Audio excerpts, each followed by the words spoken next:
नमस्कार दोस्तों, all inspired channel में आपका स्वागत है। हमारी आज की कहानी है कुदरत का सबक। दयाशंकर जी चाय का कप लेकर अभी टेलीविजन के सामने बैठे ही थे कि उन्हें एक खबर सुनाई दी कि सरकार ने लॉकडाउन खत्म कर दिया है और नियमों का पालन करते हुए कहीं भी आने जाने की इजाजत भी दे दी है। कुछ शर्तों के साथ यातायात खोल दिया गया है। यह खबर सुनते ही दयाशंकर जी की खुशी का ठिकाना न रहा, क्योंकि लगभग पूरा साल निकल गया था। वह अपने बच्चों से मिल ही नहीं पाए थे। वैसे तो हर 4-5 महीनों में वह अपने बेटे बहू के पास जाकर शहर घूम आया करते थे और कभी मन हुआ तो महीने में एक चक्कर भी लगा लेते थे। लेकिन इस बार महामारी फैल जाने के कारण सब कुछ गड़बड़ हो गया था। जैसे ही उन्होंने जाने का मन बनाया था, महामारी ने दस्तक दे दी और तभी सरकार का आदेश आ गया कि जो जहां है वहीं रहें। बिना कारण बाहर निकलने की कोई आवश्यकता नहीं है। इसी आफत में 3-4 महीने और निकल गए। अब दयाशंकर जी ने सोचा कि इससे पहले कि बच्चे उनके पास आने का कार्यक्रम बनाएं, वे ही उनके पास जाकर उन्हें चौंका देंगे। वैसे भी बच्चों का बाहर निकलना अभी ठीक नहीं रहेगा। हालात तो अभी ठीक नहीं हैं।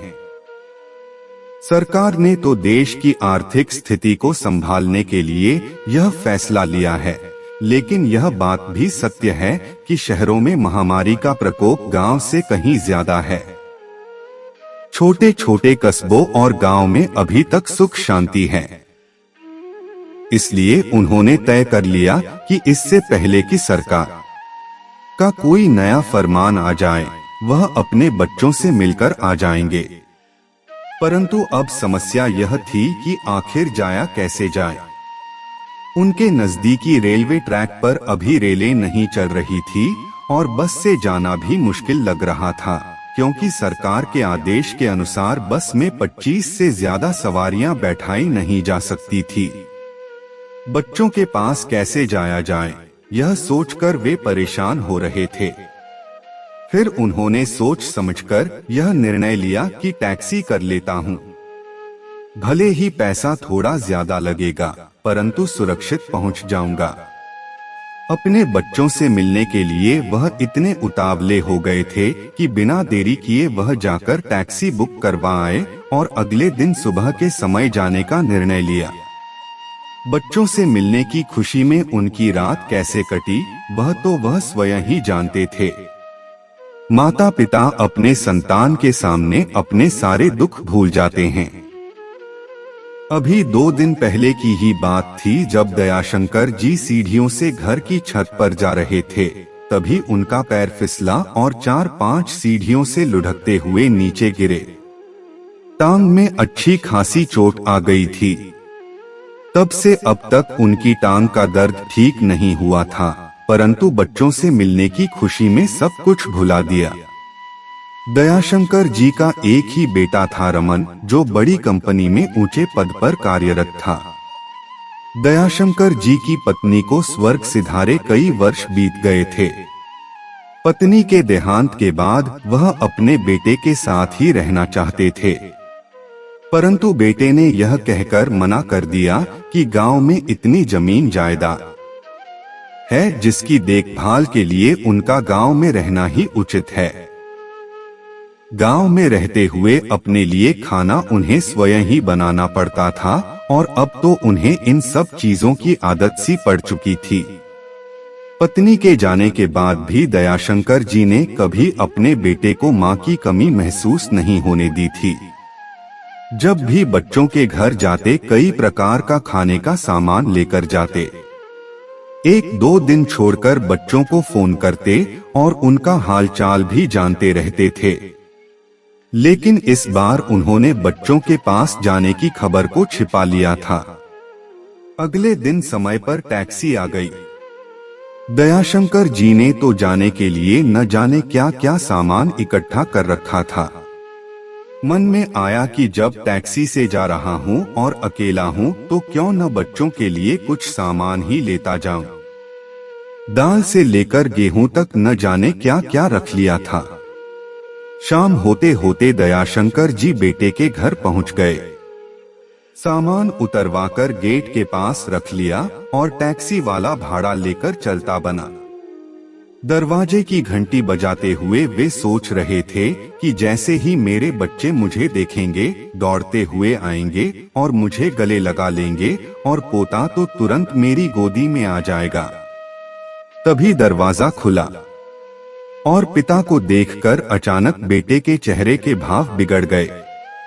दयाशंकर जी बड़ी उत्सुकता के साथ बेटे की तरफ बढ़े, लेकिन अचानक उनके पांव वहीं रुक गए।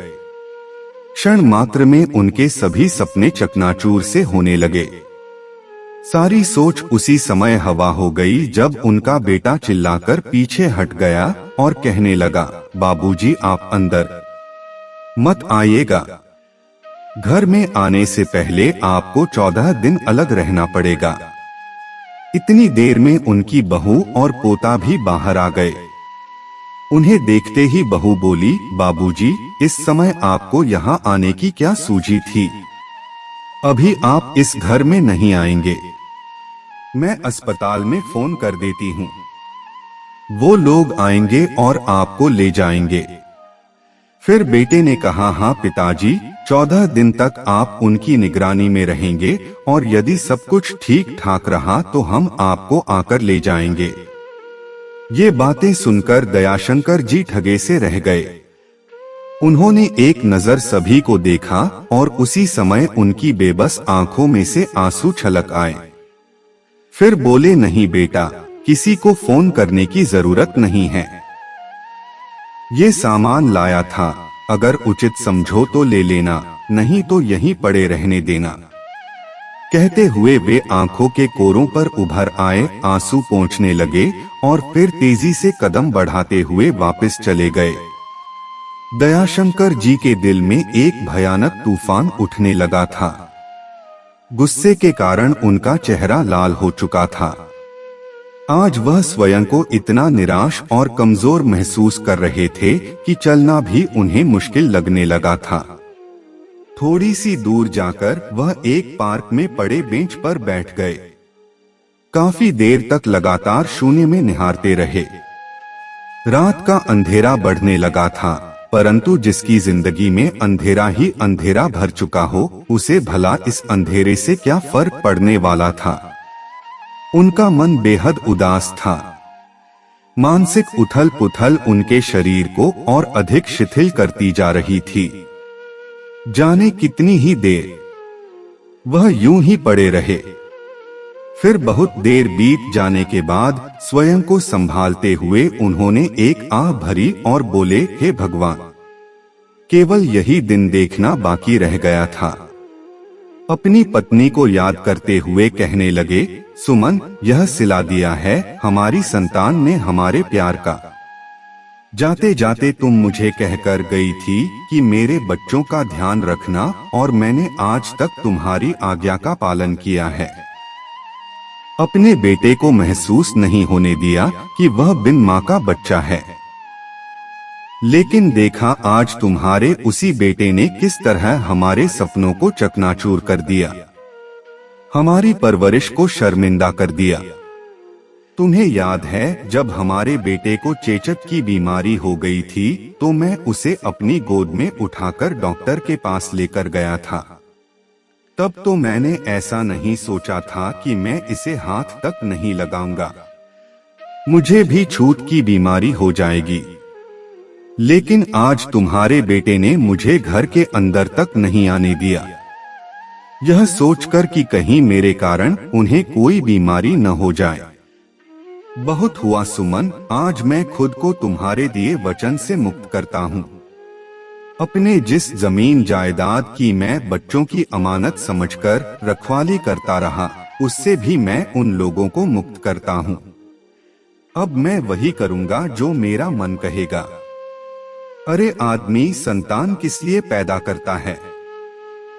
क्या इसलिए कि बुढ़ापा आते ही उसे घर से बाहर निकाल दो?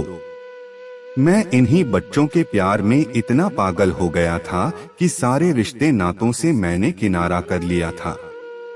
यह कहते हुए दयाशंकर जी उठे और बस स्टैंड की तरफ चल दिए। उनके दिल में अब महामारी के लिए उभरा डर अचानक गायब सा हो गया था। सोचने लगे, हे भगवान, अब तो मुझे यह महामारी अपनी जकड़ में ले लें और मेरा अंत कर दें तो ही अच्छा होगा। कम से कम इस मानसिक वेदना का तो अंत हो जाएगा। मन में पीड़ा लिए काफी समय तक बस का इंतजार करते रहे। आखिरकार एक बस आई जिसमें सीट खाली थी। घर पहुंचकर उन्होंने सबसे पहले अपने आस पड़ोस के और जान पहचान के लोगों को बुलाया और बोले, भाइयों, मैं अब अपनी जमीन साल भर के हिसाब से पट्टे पर उठाना चाहता हूं। आप में से जो भी जितनी जमीन लेना चाहता है ले सकता है, लेकिन मुझे रकम तुरंत चाहिए। अपना फैसला मुझे कल तक बता देना। सभी लोगों ने पैसों की कमी के कारण जमीन लेने में असमर्थता जाहिर की, लेकिन उनमें से एक व्यक्ति पूरी जमीन पट्टे पर उठाना चाहता था। इसलिए दयाशंकर जी ने बिना मोलभाव किए उसके द्वारा बताई गई कीमत पर ही उसे जमीन दे दी और वह पैसे अपने साथ बांधकर दयाशंकर जी एक अनजान सफर पर निकल गए। सोच रहे थे कि इस घर से जितनी दूर जा सकता हूँ चला जाऊं और जाकर एक लंबी दूरी की बस का टिकट लेकर बैठ गए। दयाशंकर जी ने एक अनजान से शहर को अपना ठिकाना बना लिया जिसके किनारे एक नदी बहती थी।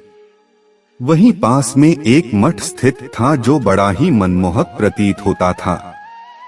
दयाशंकर जी कुछ देर वहीं जाकर बैठ गए। महामारी के चलते कम लोग ही घर से बाहर निकलते थे, इसलिए कोई भीड़ नहीं थी। बड़ी ही आत्मिक शांति प्राप्त हुई उन्हें। आज वहां बैठकर न जाने कितनी देर वहां बैठे रहे और अपने मन को शांत करने की चेष्टा में लगे रहे। फिर एक कागज और पेन निकालकर कुछ लिखने लगे। तभी अचानक मठ के संचालक स्वामी रामदास जी उनके पास आए और कहने लगे, मैं काफी देर से देख रहा हूँ कि आप यहाँ शांत से बैठे हुए हैं, परंतु मुझे महसूस हो रहा है कि शांत दिखने वाले आपके इस मन में घोर निराशा भरी हुई है। क्या मैं जान सकता हूँ आपकी इस मानसिक उथल पुथल का क्या कारण है? शायद मैं कुछ मदद कर सकूं। दयाशंकर जी कुछ देर के लिए सोच में पड़ गए और फिर अपनी मनोदशा का सारा हाल स्वामी रामदास जी को बता दिया। तभी रामदास जी ने उनके पास पड़े कागज पर एक नजर डाली जिस पर लिखा था, बूढ़ा होना मेरा कोई सहारा नहीं, मेरे जिगर का टुकड़ा है, बस मैं ही उसे प्यारा नहीं। स्वामी रामदास जी मुस्कुराए और बोले, तुम मोहवश अभी तक अपने बच्चों पर जान लुटा रहे थे, उन पर अपनी दौलत लुटा रहे थे जिनको जरूरत ही नहीं थी। सही मायने में इंसान को उस व्यक्ति की मदद करनी चाहिए जिसे जरूरत हो। अब इस शहर में ही देख लो, एक से बढ़कर एक धनी व्यक्ति हैं, लेकिन इंसानियत किसी में नहीं कि किसी की मदद ही कर दें। अपने शौक पर तो धन बर्बाद कर सकते हैं, लेकिन किसी गरीब को एक फूटी कौड़ी तक नहीं दे सकते। न जाने कितने बदनसीब हैं इस शहर में जिन्हें सुबह का खाना मिल जाए तो शाम का पता नहीं। फिर स्वामी जी थोड़ी देर ऐसे ही चिंता में बैठे रहे और बोले, वो देखो, सड़क के किनारे वो कमरा दिख रहा है। तो दयाशंकर जी बोले, हाँ। तो स्वामी जी ने कहा, वो हमारे मठ का ही हिस्सा है। यदि आप चाहें तो वहाँ गरीबों की सेवा के लिए खाने पीने की चीजों की दुकान खोल सकते हैं, ताकि इस महामारी के काल में जिन लोगों की रोजी रोटी छिन चुकी है वो भी भूखे न रहें। तुम्हें मानसिक शांति भी मिलेगी और दुनिया से इज्जत भी। दयाशंकर जी एक बार बेसहारा लोगों का सहारा बनकर देखिए, बड़ा सुकून मिलेगा। लेकिन यदि दुनिया वालों को ये पता लग गया कि यहाँ मुफ्त का राशन मिलता है तो मीलों लंबी लाइन लग जाएगी और जिनकी सेवा के लिए ये दुकान खुलेगी वो वंचित रह जाएंगे। इसलिए मुफ्त में नहीं, उधार में दीजिए। यदि कोई उधार चुकता करता है तो भी ठीक, नहीं करता तो भी ठीक। वैसे मुझे यकीन है कि गरीब लोग ज्यादा ईमानदार होते हैं। तभी दयाशंकर जी खुश होते हुए बोले, स्वामी जी, मेरी जिंदगी को नई दिशा दिखाने के लिए आपका बहुत धन्यवाद। बस यूं समझिए कि 2-3 दिन में मैं इस शुभ कार्य की शुरुआत कर दूंगा। दयाशंकर जी की तो मानो मन मांगी मुराद पूरी हो गई हो। वह बहुत प्रसन्न थे। उनके दिल का भारीपन अचानक कहीं गुम हो गया था। 2 ही दिनों में उन्होंने पूरे विधि विधान के साथ दुकान का श्रीगणेश कर दिया। मठ के साधु संतों ने दुकान का धार्मिक अनुष्ठान के साथ उद्घाटन किया। दुकान के बैनर पर लिखवाया गया था, जिसके पास काम नहीं है, परिवार हेतु यहाँ से राशन लेकर जा सकता है। पैसा आज नहीं तो कल से ही। कृपया महामारी के लिए निर्देशित नियमों का पालन करें। देखते ही देखते उनकी दुकान इतनी मशहूर हो गई कि गरीब लोग ही नहीं बल्कि अमीर लोग भी इस दुकान से राशन खरीदने लगे। बहुत से धनवान व्यक्ति तो ऐसे थे जो 1000 रुपए का सामान खरीदते तो 2000 रुपए दे जाते ताकि उनका भी इस शुभ कार्य में योगदान हो जाए। दयाशंकर जी ने अब तक अपनी सारी जमा पूंजी यहाँ लगा दी थी, इसलिए दुकान पर सामान की कमी नहीं थी। स्वामी जी ने ठीक कहा था कि कोई गरीब मजबूर तो हो सकता है मगर बेईमान नहीं हो सकता। गरीब लोगों ने धीरे धीरे उधार चुकता करना शुरू कर दिया और धनाढ्य लोगों ने भी मठ की इस पहल के चलते दिल खोलकर दान करना शुरू कर दिया। दुकान के बराबर में ही एक स्टोर भी बनवा दिया गया। दयाशंकर जी वहीं रहने लगे और वहां रहते हुए बड़ा ही सुकून महसूस करते। उनकी यह सेवा शहर में चर्चा का विषय बन गई थी। उनके परिवार या किसी अन्य व्यक्ति को भी कानो कान खबर नहीं थी कि दयाशंकर जी कहाँ हैं और कैसी हालत में रहते हैं। खेती का पैसा पट्टेदार द्वारा उनके खाते में डलवा दिया जाता था। उन्होंने अपना फोन नंबर भी बदल दिया था, जिसका पता केवल पट्टेदार को ही था और उन्होंने पट्टेदार को हिदायत दी थी कि किसी को भी यह नंबर देने की जरूरत नहीं है।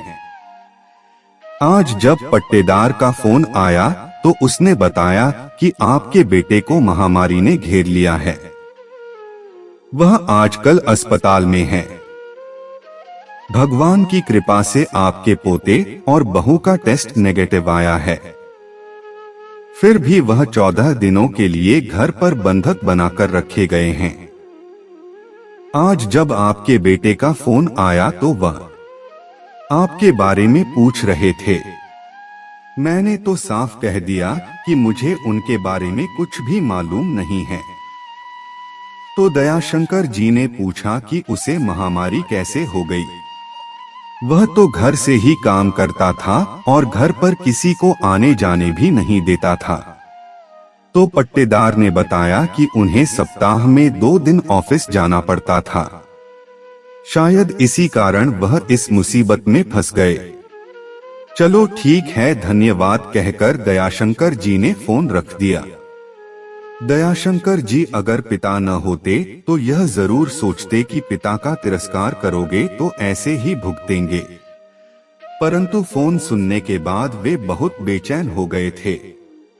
रह रहकर उन्हें अपनी पत्नी की बात याद आ रही थी।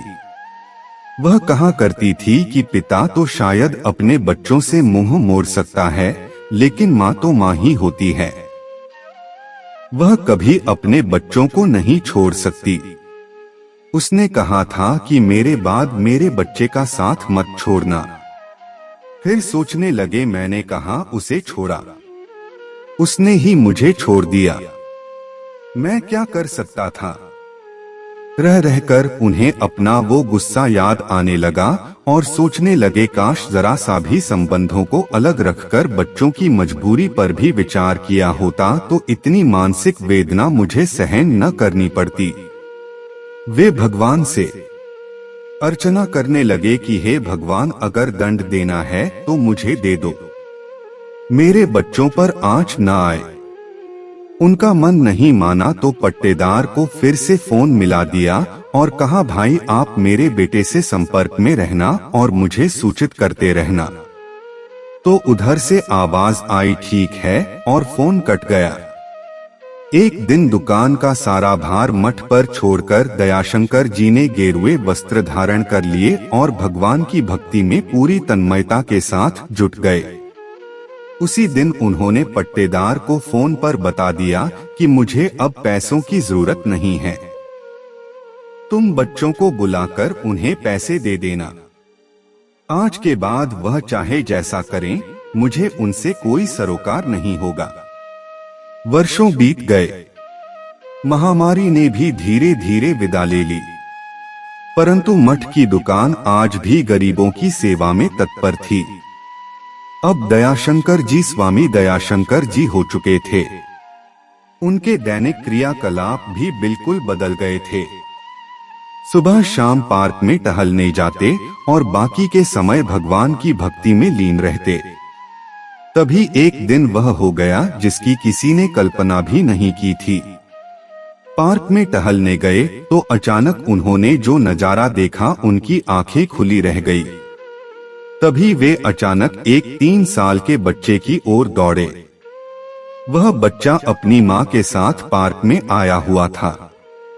उसकी माँ उसे रुकने के लिए आवाज दे रही थी, मगर बच्चा उसे मुड़कर देखता और आनंदमग्न होकर फिर दौड़ पड़ता।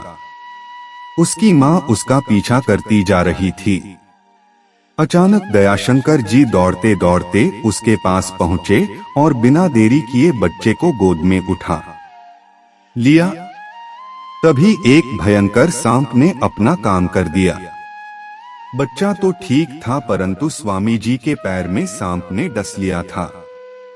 सांप तो उसी समय सरक लिया, परंतु स्वामी दया शंकर जी लड़खड़ाकर नीचे बैठ गए। दौड़ती हुई माँ पहुंची तो स्वामी जी ने बच्चे को माँ के हाथों में दिया। पूरे पार्क में हड़कंप मच चुका था। स्वामी दयाशंकर जी बोले, बेटी तेरे बेटे की जिंदगी का आज आखिरी दिन था। कितनी खुशी से वह अपनी मौत की तरफ दौड़ता जा रहा था, लेकिन उसे देखकर मुझसे रहा न गया कि अगले ही पल एक हंसती खेलती जिंदगी का अंत होने वाला है। न जाने कैसे भगवान ने मुझे इतनी शक्ति दी कि मैं पहुंच गया काल से टकराने के लिए। अब तेरा बेटा 100 वर्षों तक जिएगा, कोई कष्ट इसे छू भी नहीं सकता। बस उस ईश्वर को हमेशा याद रखना, वही असली कर्ता धर्ता है। पूरा पार्क स्वामी दयाशंकर जी को घेर कर खड़ा था। सबकी आंखों में दुख के आंसू थे। स्वामी दयाशंकर जी को तुरंत उठाकर मठ पर ले जाया गया। उनका पूरा शरीर नीला पड़ गया था, परंतु ऊपर वाले की मेहरबानी से वह अब भी बोल रहे थे। अचानक उन्होंने हाथ जोड़कर सभी को अभिवादन किया और सदा सदा के लिए इस निर्मम संसार से विदा हो गए। पूरे शहर में गम की लहर दौड़ गई थी। सभी बाजार बंद हो गए। जिसने भी सुना वह काम छोड़कर मठ की तरफ दौड़ पड़ा। स्वामी रामदास जी, जिन्होंने उन्हें गरीबों की सेवा का मंत्र दिया था, भीड़ को नियंत्रित करने की कोशिश कर रहे थे और शांति बनाए रखने का आग्रह कर रहे थे और बोले, आज एक सच्चा दयालु कर्मयोगी इस दुनिया से चला गया, लेकिन मुझे गर्व है कि उन्होंने मुझे अपना गुरु माना था और आज उनकी तरफ से मुझे जो गुरु दक्षिणा मिली है शायद किसी भी गुरु को नहीं मिली होगी। उन्होंने अपना जीवन देकर एक गरीब विधवा के घर का चिराग बुझने से बचा लिया। यदि मैं जन्म भी ले लूं तब भी मुझे ऐसा शिष्य नहीं मिलेगा। तभी दयाशंकर जी का फोन बज उठा। स्वामी रामदास जी ने फोन उठाया और बोले, भाई मैं दयाशंकर नहीं बोल रहा हूँ। आप कौन? उधर से आवाज आई कि मैं दयाशंकर जी का बेटा बोल रहा हूँ। माफ करना बेटा, आपने अपने पिता को याद करने में बहुत देर कर दी। वह महामानव आज इस दुनिया से सारे रिश्ते नातों को तोड़कर सदा सदा के लिए इस संसार से चला गया। आज उनका पार्थिव शरीर हमारे सामने रखा है और पूरा शहर आपके पिता के दर्शन के लिए इकट्ठा हो चुका है। क्या पिताजी चले गए? हाँ, वह तो चले गए, मगर इतना ध्यान रखना कि उनका अंतिम संस्कार कल सुबह कर दिया जाएगा। यदि समय से पहुंच गए तो उभारा भाग्य, अन्यथा हमें माफ करना। आप पता लिख लीजिए। ऐसा कहकर उन्होंने पता लिखवाया और फोन काट दिया। शहर का हर व्यक्ति उनके दर्शनों के लिए लालायित था। इसलिए तय किया गया कि यहाँ दर्शन का कार्यक्रम समाप्त होने के पश्चात उनके पार्थिव शरीर को ध्यान मुद्रा में बिठाकर पूरे शहर में घुमाया जाएगा। दयाशंकर जी ने स्वप्न में भी नहीं सोचा होगा कि गांव का एक साधारण किसान इस तरह जनता की आंखों का तारा और परम पूजनीय बन जाएगा। बेचारे गरीब लोग जिनके लिए दयाशंकर जी ने अपना सब कुछ कुर्बान कर दिया था, इस मसीहा को नजर भर देखने के लिए बेसब्री से लाइन में लगे हुए थे। आधी रात हो चुकी थी, लेकिन कोई भी शहरवासी टस से मस नहीं हुआ था। सुबह के करीब 3 बजे एक टैक्सी आकर मठ के गेट पर रुकी और उसमें से दयाशंकर जी का बेटा, बहू और पोता निकले। रात के समय भी इतनी भीड़ देखकर उनका पूरा परिवार हैरान था। तभी उनके पास खड़े एक व्यक्ति से उन्होंने स्वामी रामदास जी के बारे में पूछा तो उन्होंने इशारे से बता दिया। पूरा परिवार वहां चल दिया। सभी ने उनके चरण स्पर्श किए और अपना परिचय दिया। उनसे मिलकर रामदास जी उन्हें उनके पिता के पार्थिव शरीर के पास ले गए। उन्हें देखते ही उनके बेटा और बहू उनके पैरों में गिर पड़े।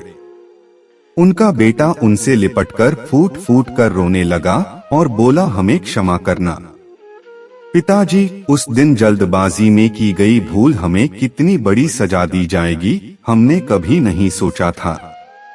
मेरी ही बुद्धि भ्रष्ट हो गई थी, जो मैं आपके दिल में छिपे प्यार को नहीं समझ पाया और यह तक नहीं सोचा कि आप माँ के जाने के बाद कितने अकेले होंगे। इस बात के लिए भगवान मुझे कभी माफ नहीं करेगा। लेकिन सच बताऊं तो उस दिन आपको वापस भेजने के बाद मुझे भी चैन नहीं आया। मैंने आपसे फोन पर बात करने की बहुत कोशिश की, परंतु आपका फोन नहीं मिला। फिर मैंने पट्टेदार को फोन किया और उसे बहुत विनती की, तब कहीं जाकर उसने मुझे आपका नंबर दिया। लेकिन मुझे क्या मालूम था कि आप मुझसे इतने नाराज हैं कि मुझसे मिले बिना ही इस दुनिया से कूच कर जाएंगे। ऐसा कहते हुए उनका बेटा पश्चाताप करते हुए जोर जोर से रोने लगा। पूरे मठ में केवल उसकी रोने की आवाज गूंज रही थी। तभी अचानक रोते हुए उसे महसूस हुआ कि जैसे उसके पिताजी की आवाज उसके कानों में गूंज रही है। बेटा, मैंने तो तुझे बहुत पहले ही माफ कर दिया था। ऊपर वाला जो करता है ठीक करता है। शायद उसके मन में कुछ और ही था, तभी मुझे यहाँ ले आया। तुम लोग सदा खुश रहो, हमेशा अपनी माँ के सपनों को साकार करते रहना, दिल से मेरा आशीर्वाद है। तभी अचानक दयाशंकर जी का बेटा उठा और स्वामी जी के चरण स्पर्श करते हुए वहां उपस्थित सभी लोगों को संबोधित करते हुए बोला, मित्रों, शहर में आते ही यहाँ के लोगों ने मेरे पिता के बारे में मुझे सब कुछ बता दिया था। अब मैं अपने पिताजी आदरणीय स्वामी रामदास जी और आप सभी के समक्ष यह घोषणा करता हूं कि पिताजी की पूरी जायदाद से प्राप्त रकम हर वर्ष मठ के खाते में जमा की जाएगी, ताकि गरीबों के लिए उनकी दुकान सदा चलती रहे। मैं उनकी जायदाद में से एक पैसा भी नहीं लूंगा। हमारे परिवार की तरफ से अपने पिताजी के लिए यही श्रद्धांजलि है। भले ही आज मेरे पिता पंचतत्वों में लीन हो चुके हैं, परंतु उनका यश, उनका नाम सदा सदा के लिए इस संसार में बना रहेगा। यह बात सुनकर स्वामी रामदास जी ने उसे अपने गले से लगा लिया और कहा कि जीते जी न सही परंतु मरने के बाद तुम्हारे पिता को तुम पर गर्व जरूर होगा। तो दोस्तों, आपको यह कहानी कैसी लगी लाइक और कमेंट करके जरूर बताएं और चैनल को सब्सक्राइब करना बिल्कुल न भूलें। मिलते हैं एक नई कहानी के साथ। बहुत बहुत धन्यवाद।